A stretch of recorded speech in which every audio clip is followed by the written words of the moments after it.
आमीन हज़रात, अस्सलाम वालेकुम। दोस्तों, कैसे हैं आप? हम उम्मीद करते हैं कि आप सब खैरियत से होंगे और खुदा के फजल करम से हम सब भी खैरियत से हैं। दोस्तों, जैसा कि हमने आपके सामने कल आपकी खिदमत में पेश की थी अल बिदाया व निहाया की एक हदीस, यानी जो इस हवाले से है कि हज़रत अबू बकर सिद्दीक़ खलीफा कैसे बनाए गए। तो दोस्तों, ये हमने उनकी सच्चाई पेश कर दी कि हज़रत अबू बकर खलीफा कैसे बनाए गए, यानी नबी पाक सल्लल्लाहु अलैहि वसल्लम ने उनको खलीफा नहीं बनाया था। अगर नबी पाक सल्लल्लाहु अलैहि वसल्लम उनको खलीफा बनाते तो सकीफ़ा बनी सादा की मीटिंग में ये बात नहीं होती कि कौन खलीफा बनेगा, किसको खलीफा बनाया जाए, किससे बैत की जाए, क्योंकि नबी पाक सल्लल्लाहु अलैहि वसल्लम का जो फैसला अटल हो चुका था गदीर खुम में। यानी गदीर खुम में आप हज्जतुल वदा के मौके पर गदीर खुम में आप ऐलान कर चुके थे कि मन कुंतु मौलाहू फ़हाज़ा अलीयुन मौलाहू, जिसका मैं मौला उसके अली मौला। और आपने इकरार कराया तमाम सहाबाओं से, ऐ लोगों, ऐ मेरे सहाबाओं, जैसे अल्लाह मेरा मौला वैसे मैं तुम सबका मौला हूँ या नहीं हूँ। सब ने एक बार कहा, या रसूल अल्लाह, आप हम सबके मौला हैं। आपने फरमाया, मैं अब बहुत जल्द अपने रब हकीकी से जा मिलूँगा, मेरा वक्त अब अनकरीब आ चुका है। तब सहाबाओं ने अर्ज़ की, या रसूल अल्लाह सल्लल्लाहु अलैहि वसल्लम, हमारी रहबरी कौन करेगा? तब आपने फरमाया, मैं तुम्हारे बीच दो भारी चीज़ें छोड़कर जा रहा हूँ, एक किताबुल्लाह, अल्लाह की किताब, और दूसरे मेरी इतरत यानी मेरी अहले बैत। इन दोनों को मजबूती से पकड़ लेना। जिसने इन दोनों को मजबूती से पकड़ लिया वो कभी गुमराह ना होगा। तो दोस्तों, नबी पाक सल्लल्लाहु अलैहि वसल्लम ने जब ये तमाम सहाबाओं के सामने ये ऐलान किया और आपने डर भी सुनाया और आपने फरमाया कि ऐ लोगों, इन दोनों की इत्तबा करना।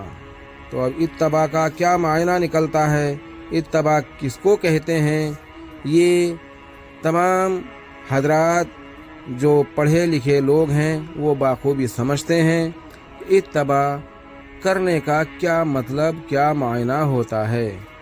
इत्तबा का मतलब वही होता है जैसे तमाम सहाबा रसूल पाक सल्लल्लाहु अलैहि वसल्लम की इत्तबा किया करते थे, अदब, ताज़ीम और तकरीम किया करते थे। तमाम सहाबाओं पे जिस तरह नबी पाक सल्लल्लाहु अलैहि वसल्लम की ताज़ीम और तकरीम फ़र्ज थी, वाजिब थी, यानी आज भी वाजिब है, वैसे ही उस वक्त भी वाजिब थी। तो नबी पाक सल्लल्लाहु अलैहि वसल्लम को ऐलान करने की ज़रूरत क्यों पड़ी? आपने अपनी तरफ से कोई ऐलान नहीं किया, क्योंकि नबी पाक सल्लल्लाहु अलैहि वसल्लम के बारे में तो अल्लाह ये फरमाता है कि मेरा नबी अपनी ज़बान से अपनी तरफ से कुछ नहीं कहता, वो तो जो भी कहते हैं मेरे ही हुक्म से कहते हैं।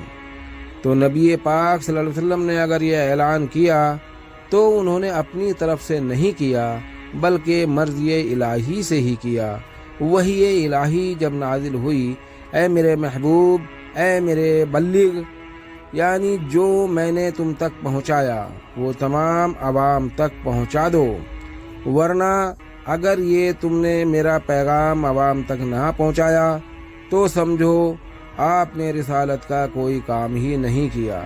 देखिए, इतनी अहम, इतनी ज़रूरी ये वही अहकाम और हुक्म इतना ज़रूरी था ये कि नबी पाक सल्लल्लाहु अलैहि वसल्लम को अल्लाह क्या फरमाता है कि अगर तुमने ये ऐलान ना किया, आवाम तक ये मेरी बात ना पहुंचाई, तो समझो रिसालत का कोई काम किया ही नहीं। तो इतनी ज़रूरी थी मौला अली की विलायत आवाम तक पहुंचाना। آپ نے یہ اعلان اس لیے کیا کہ جس کا میں مولا۔ اب بہت لوگ کہتے ہیں کہ مولا کے معنی تو دوست کے ہوتے ہیں، مولا کے معنی تو یہ ہوتے ہیں، مولا کے۔ ہم کہتے ہیں چاہے کچھ بھی معنی ہو، مولا کا معنی وہی ہوتا ہے جو اصحاب کے لیے رسول پاک صلی اللہ علیہ وسلم کا ہوتا ہے، یعنی تمام صحاباؤں پہ جس طرح حضور پاک صلی اللہ علیہ وسلم کی مولائیت فرض ہے، واجب ہے، اسی طرح مولا کائنات مولا علی مشکل کشا کی اتباع، تعظیم و تکریم کرنی واجب ہے، کیونکہ نبی پاک صلی اللہ علیہ وسلم نے کوئی ایک ہی مقام پر نہیں فرمایا، بہت مقام پر آپ نے جگہ جگہ بہت حدیثیں فرمائیں۔ آپ نے فرمایا انا مدینۃ العلم، میں علم کا ایک شہر ہوں، علی البابہ، علی اس کا دروازہ ہے۔ یعنی اگر نبی پاک صلی اللہ علیہ وسلم کے علم کو کسی کو حاصل کرنا ہے، ان کا علم اگر کوئی حاصل کرے تو مولا کائنات مولا علی مشکل کشا کے پاس ضرور جانا ہوگا، کیونکہ جب تلک دروازے سے نہیں گزرو گے شہر میں داخل نہیں ہو سکتے ہو۔ تو دروازہ کون ہے؟ مولا کائنات مولا علی مشکل کشا دروازہ ہے، کس کا؟ علم کے شہر کا۔